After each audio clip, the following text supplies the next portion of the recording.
Hey guys, welcome to another short segment of the Grind Never Stops podcast. We want to welcome everyone who's tuned in and who has supported us from day one. So now tonight we're gonna recap the day 2 of the play-in games, and we'll also give a preview of the NBA playoffs and recap. And also do a preview of the game 1 between the Toronto Maple Leafs and the Montreal Canadiens. So let's start talking about the playing game that happened last night between the Memphis Grizzlies and the San Antonio Spurs. And we needed a big game from the Spurs, and they started out bad. They had a good second half, but the fourth quarter they tried to get close, but Memphis was clearly the better team, as the Memphis Grizzlies beat the Spurs 100-96, which eliminates the San Antonio Spurs from playoff contention. And there's a lot of questions because DeMar DeRozan is a free agent, and so is Rudy Gay. They have a lot of questions and a lot of things that they ask themselves. Should we re-sign DeMar DeRozan? Should we bring back Rudy Gay? Because Dejounte Murray is looking like he could take this team to the next level with injured Derek White and rookie Keldon Johnson and young Jakob Poeltl. So we need to see if DeRozan is willing to re-sign with the team, and so is Rudy Gay. But we both know DeRozan is a much better player than Rudy Gay. We can do the comparison. Rudy Gay can play off the bench and help the contenders, but he could average 14 to 15 points and grab between 6 boards and 8 rebounds. But the question here is not about Rudy Gay, it's about DeMar DeRozan. And yes, he struggled from the floor, shot 4 for 19 from the floor. And yes, in the first half, he shot 1 for 11 from the field. Was it stage too bright for DeMar, or was this stage more important that he was not ready for? Because you can't go to a must-win game, win or go home, and shoot 1 for 11 from the floor in the first half. It wasn't great by DeMar. And yes, Murray had a triple-double, but the Spurs did not start the game well, and they did not end. Yes, you might say they ended the game well, but they did not tie the game, as they were down 4. Well, they lost by 4. They were down as much as 10. Gay hit back-to-back threes. DeMar hit back-to-back jumpers contested, but it wasn't enough, as the Grizzlies will move on. But we're just talking how DeMar DeRozan shot 1 for 11 first half.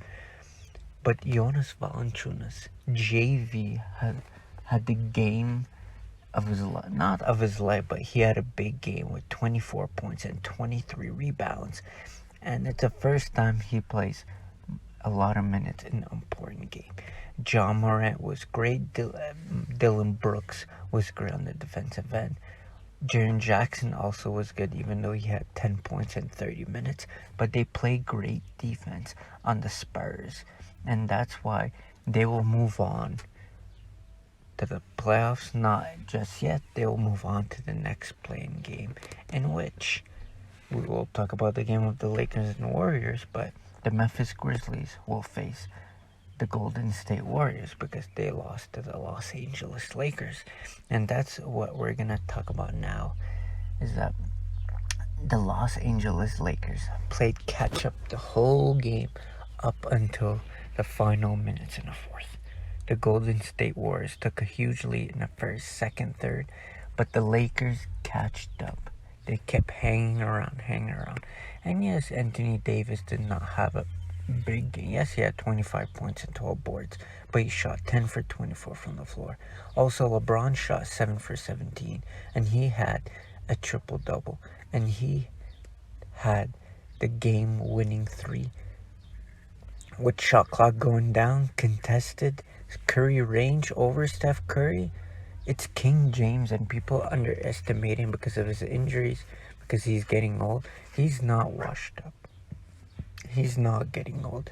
He's going to keep dominating the league until someone does something that LeBron cannot stop. And right now, I don't see Lakers not going to the finals. I see them going to the NBA finals. And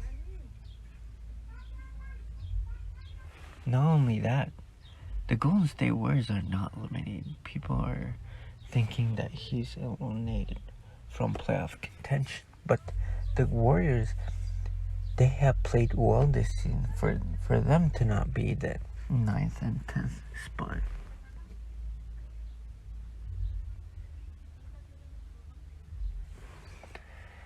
So it's not over for Golden State. They still got one more game, and obviously they would love to have Kelly Oubre Jr. back, but that won't happen.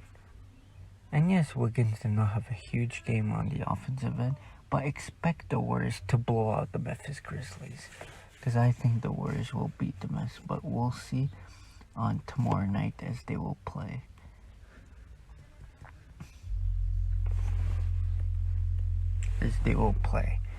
The Memphis Grizzlies tomorrow night. But we want to thank the Memphis Grizzlies for a great game, but we also want to thank the Spurs for a wonderful season. But it was also a really disappointing season for the San Antonio Spurs. Also tonight, make sure to tune in at 8 p.m. as the Washington Wizards will battle for the last playoff spot against the Pacers.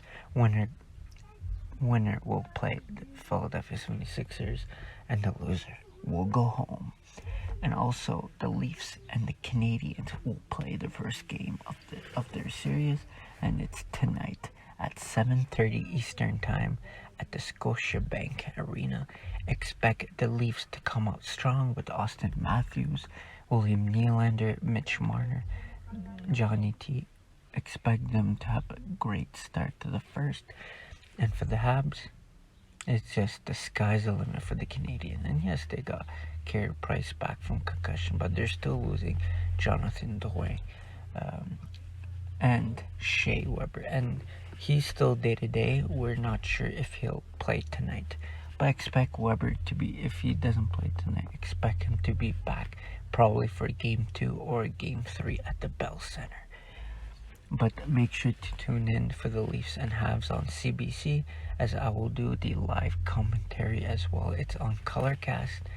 But thanks for everyone who's tuned in to this short segment. Stay safe.